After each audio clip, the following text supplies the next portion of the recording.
digging into the details of the governor's gun safety plan.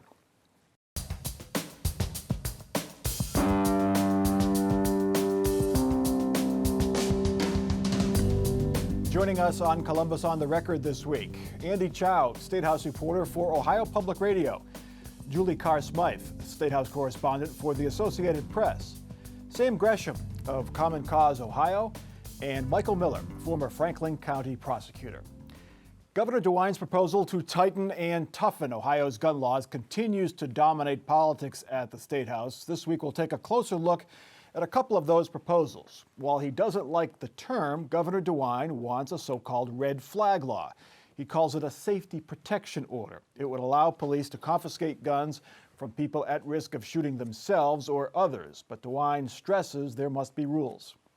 These concerns, of course, must, our Constitution demands it, be balanced against the individual's right to keep and bear arms and their due process rights.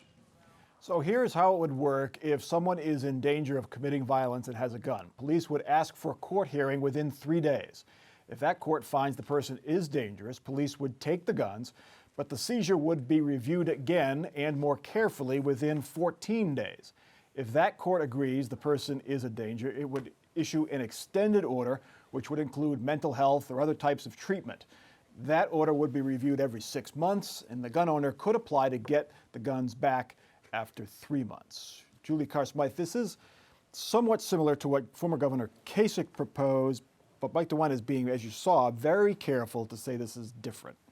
Right, and the piece about that is this sort of due process series of events that you describe, where he's trying to eliminate those no votes that he might see at the State House that relate to the fact that this is, search and seizure or some other kind of thing like that. So he's tried to walk a very careful line. He said at his news conference that one of the 3 prongs of this program was that it could clear the legislature, and he believes that this is a compromise point. We heard from like Buckeye Firearms, for example, that due process is really at the heart of American values, and they think if they can take your gun before you've even been charged with a crime, that's a real imposition. Yeah.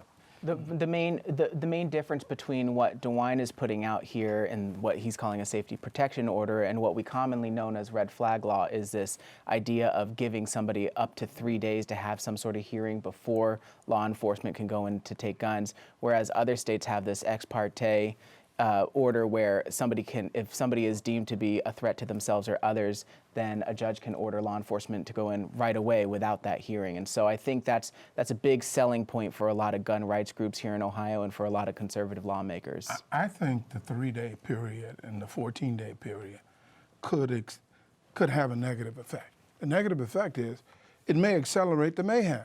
If you're going to give me 3 days to decide whether you're going to take my guns or not, and I'm not sure after those 3 days whether I'm going to have my gun, maybe I need to go do this, whatever I'm thinking about right now. I understand his due process. I understand what he's trying to do.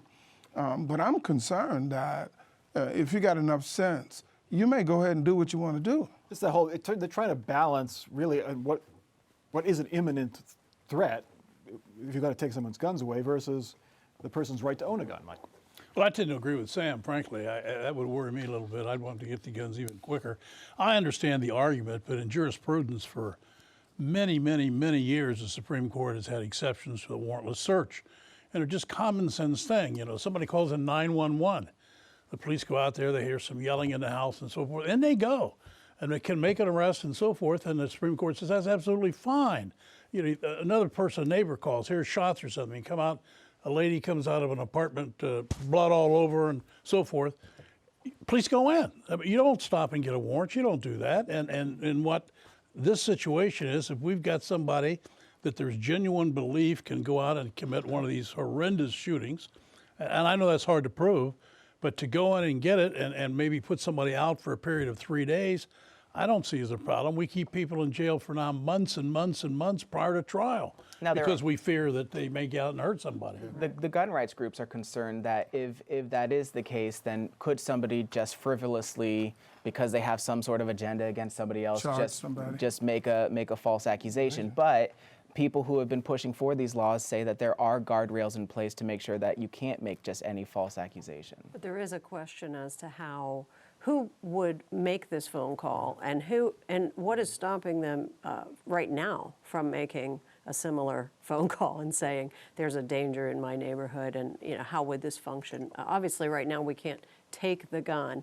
but there's no one stopping you from calling and alerting law enforcement that you see imminent danger. I don't know the law, but can you take the gun of somebody who has a domestic violence protection order or restraining order? It's just- Yes, I think the restraining TRO, order yeah. itself prohibits somebody from having a gun. In the language in the TRO, it says you can't have a gun. So that's, gun rights organizations argue that there are laws on the books that could do the same thing. Is that a legitimate argument? Or would this, you But need I don't more think than that- what's Mike, I in don't think the purpose is the same. A TRO is to protect somebody from somebody. Inside of that, there is this provision where they can't have the gun. What if you don't need a TRO? What if you just need to take the guns? So a TRO doesn't work in that case. And if you're looking at an individual who the damage they might do is either to a large group of strangers or to themselves, yeah. it doesn't have that direct link that many of the criminal cases And would have. Frankly, most gun deaths are suicides. And that's Far and away. You could argue that The majority. mentally ill folks would be the most prominent beneficiaries of this. DeWine's big selling point is that the people who it's going to help the most are the people who would actually lose the guns, because he believes that this would reduce suicide attempts. I want you to listen to what I'm about to say, because you may think it's strange. I think the gun is the important part, but I think the bullets are more important. If somebody is buying a large quantity of bullets, I think you need to go check that person out. I mean, 5, 6 boxes, but hundreds of boxes of bullets. I think we need to keep a record on who's buying bullets. And we also shouldn't forget that this sort of diverts the conversation away from the fact that how did the person get the guns in the first place? This goes to they already have guns in their possession, and how to get them away. Well, how about it's always there's a reticence at the State House to stop the guns from being purchased. There's a lot of mental illness tie-ins to this. Governor DeWine kept saying that there'll be treatment along the way. All of these steps will have access to treatment, testing for mental illness. Does that limit too much who is possibly a danger of committing violence if you have to deem them mentally ill? Well, I don't think you had to, the way I read it, you didn't have to deem them mentally ill. It's just that if you did think that there was a mental problem, you had to offer, avenues of treatment and so forth. But if somebody, they just hypothetically, which would probably never be found, found this person's not mentally ill, just as evil, just angry. just mean. See, evil is not in the description. No, it's not. But I think you could take those guns and, And Connor Betts, we should say, the shooter in the Dayton case was not diagnosed with a Anything. mental illness. We know that he was on antidepressants, that's about it. And most people from the study I think I read this past week who are committing these mass shootings have never been diagnosed with mental illness. It's a very small percentage of actual diagnosed mental illness, severe mental illness anyway. Well, my retort to that is, if they have to throw rocks, fewer people will die. So the question is not whether they should have. Eliminates classes of weapons that the public should have access to. But politically, Julie, he can't get this passed without all of these protections. Right, Whether right. they're I mean, over the line or not. right, because, we've already seen this law proposed over and over again. We've seen it, there's a current bill, there was a bill last session, there was support for it from John Kasich and his Blue Ribbon Commission on criminal justice reform, and, it just doesn't go anywhere. Yeah, his was called the Gun Violence Protection Order, different than the safety order. Right. Right, and I think what we're seeing is we've seen some talk from the Senate side. Both the Senate and House haven't been willing to talk that much about this publicly, but we have seen some people from the Senate talking about it, but we haven't heard much from the House, and that's going to be what I think that's going to be DeWine's toughest selling point, is getting the conservatives in the House to go along with this agreement. The other proposal that generates angst among some gun rights activists is expansion of the current background check system. If you buy a gun from a gun store or another licensed dealer, you go through a background check. It looks for criminal records, unlawful use of drugs, whether the buyer has been committed to a mental health treatment facility. But that's only if you buy from a licensed dealer. If you buy the gun off of Craigslist, for example, or from a private seller at a gun show, no background check is required. Governor DeWine wants to change that. I'm asking the General Assembly to pass a law that requires background checks for all firearm sales in the state of Ohio, with the exception for gifts between family members and certain other limited uses. For all the hand-wringing, it does not seem to be a terribly controversial issue. A poll just last month found 90% of Ohioans support the governor's proposal. And Andy, if you talk to gun owners, polls show 85% of gun owners support expanded background checks. But it's still a tough fight to get that passed. This has been a long time coming for Ohio. Other states have been trying to do this for a long time. The U.S. House has passed a version like this. It's known as the gun show loophole, where for most gun sales, you have to go through a federally licensed dealer. You have to do some sort of background check. But there are ways where you can avoid a background check if you go to a gun show, if you do personal purchases through an online dealer. And so there are groups that say, why is this possible? If the goal is to have background checks, why not have background checks for everything? Now, the argument is usually, what if I'm a father who wants to give a gun to a family member? Well, this would have an exemption for that, and there's actually a ballot issue that people are trying to put on the ballot that would do the same thing. And so, even more exceptions. With even more exceptions. Yeah. So, like you said, this is something that even gun owners have been calling for. Although gun rights groups, the people who actually are paid to advocate for gun owners, are still fighting this. It's interesting this time that we live in which we have a minority of people who prey on the majority on these high-powered weapons, and our government refuses to do anything about it. Why should a small group have that right to kill that many people? I mean, if you go back and think about Vegas, what one person was able to do, but our government doesn't. And if you want to talk about what just recently happened in Philadelphia, how the police were pinned down by a guy with all these weapons and all these bullets. I mean, it makes no sense. The argument, Mike, and this is some, it has some merit, is that people buy these guns illegally and the background checks wouldn't catch them.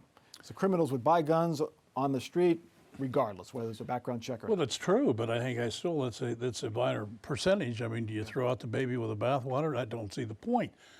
There's no panacea to stop these things. Before you guys were probably even born, I remember one in Texas where a guy stood up there in the gun tower in the University of Texas. Right. And I don't know how many people he killed, 20, 30, that was probably in the 50s. Mm-hmm. So this has been going on a long, long time. Each generation has had it, seems to be a lot worse now.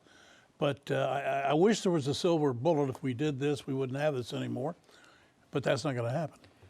But we should know that the president is signaling some softening on the issue, particularly this background check issue, which makes a difference, I think, both in Washington, but also at the state level with the Ohio Republicans, because he controls the party here, and his people are in there, and they're going to want to make whatever he does look good in an election year. Of course, in New Hampshire this week, he had a rally, and he didn't mention any of this stuff. And right. The crowd gave him a standing ovation. So who knows where he is on this. But there's a difference in that, Andy, you said that we're not hearing much from the House or the Senate. Mm-hmm. In the past, we would have heard hell no right away. Right. So there's a difference here. Right. I mean, we've seen a lot of changes in the discourse after the Dayton shooting compared to other mass shootings over the past couple of years. Usually, when a shooting happens, you'll hear one side say, we need to see changes right away. And then the other side will say, it's too soon to talk about that. The people who usually say it's too soon to talk about that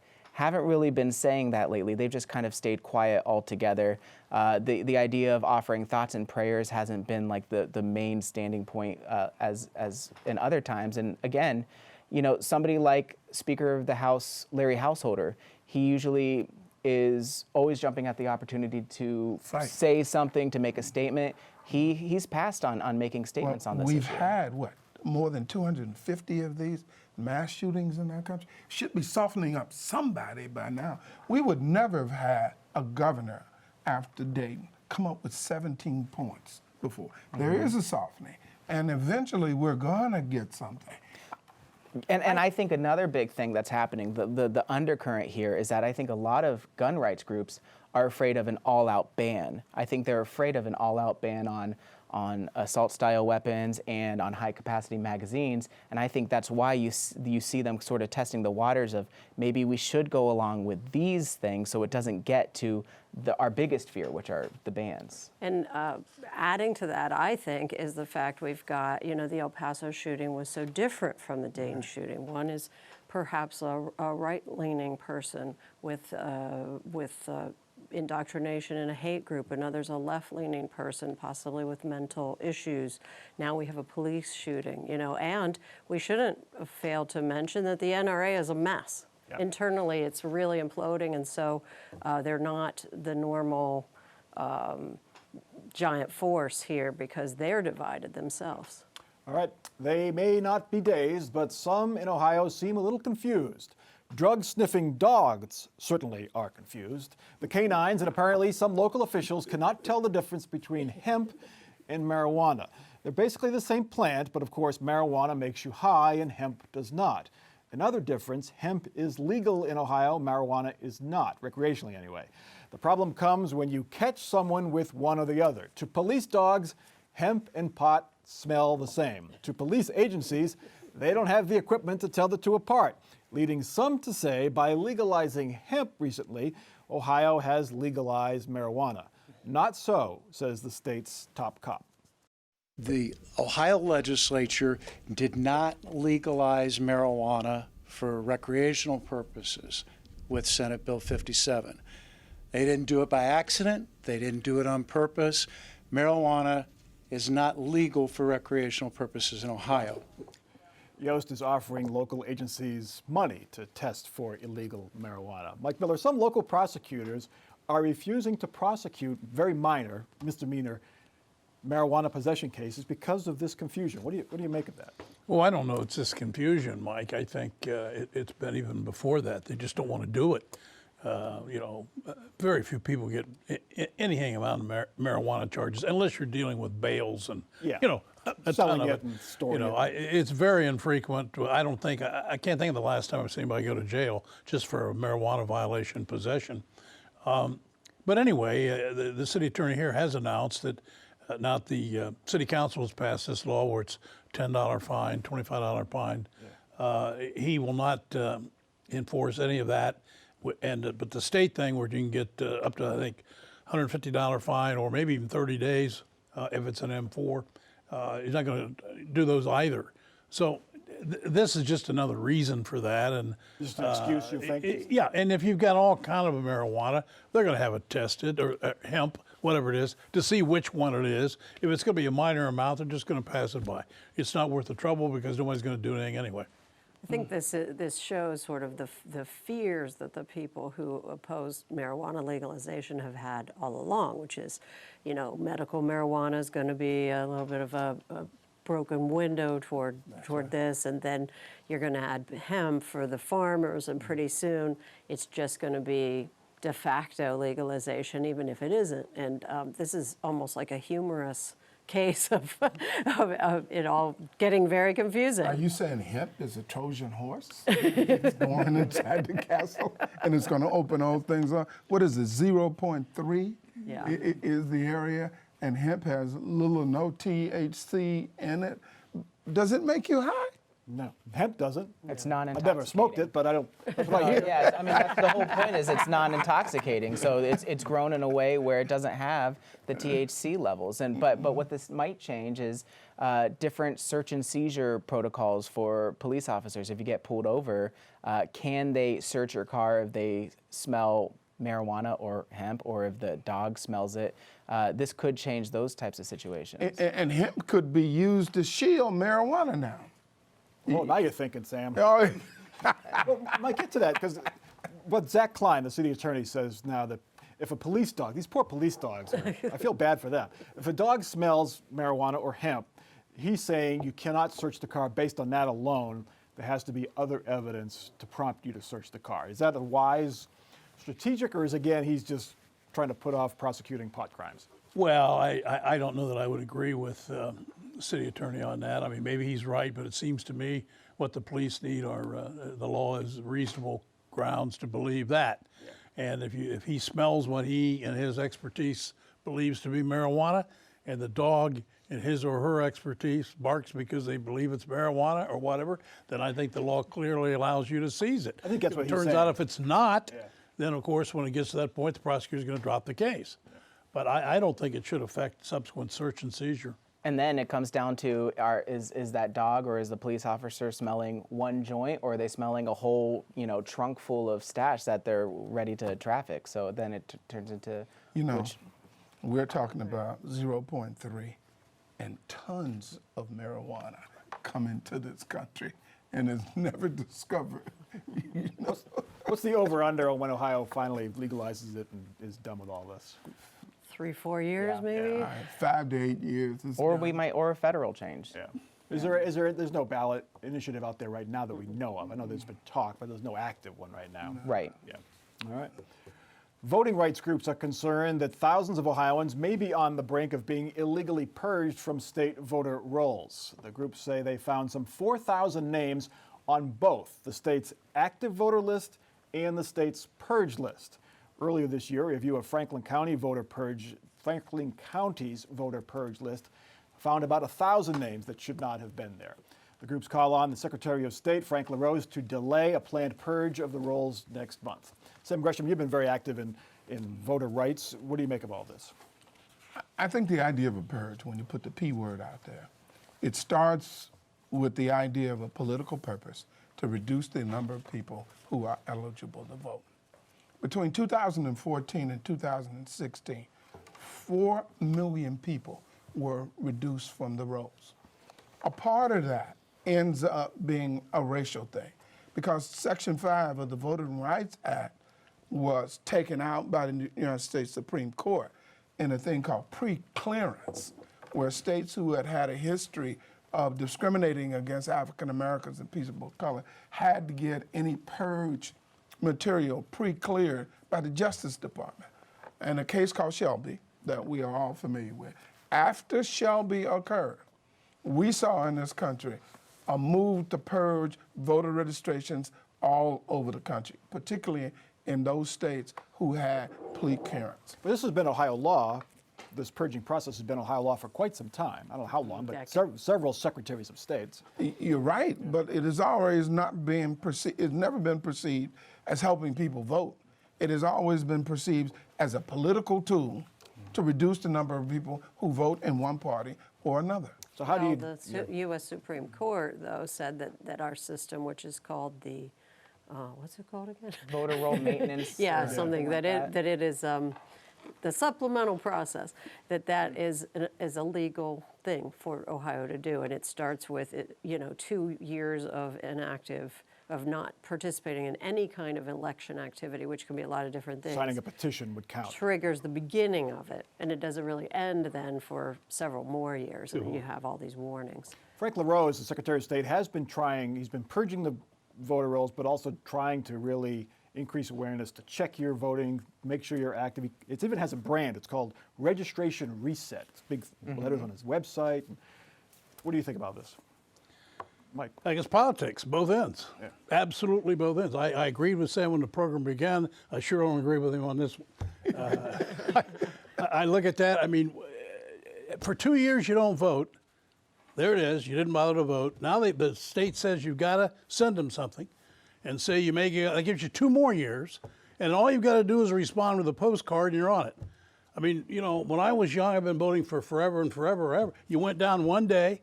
If you didn't make it, have an absentee ballot, that's it. I never heard any complaints from anybody. And now you can vote 10 days a year or whatever, and any attempt to do anything is considered racial and prejudicial, and I just don't see it. But Mike, history is prologue. I mean, the history is this technique has been used to discriminate against people. And I'll ask you a much more fundamental question. Why do you worry about people who don't vote? Why do you need to purge them in the first place? If it's not for a political reason, why do you care? The law has been on the books, Sam, in Ohio for years and years and years.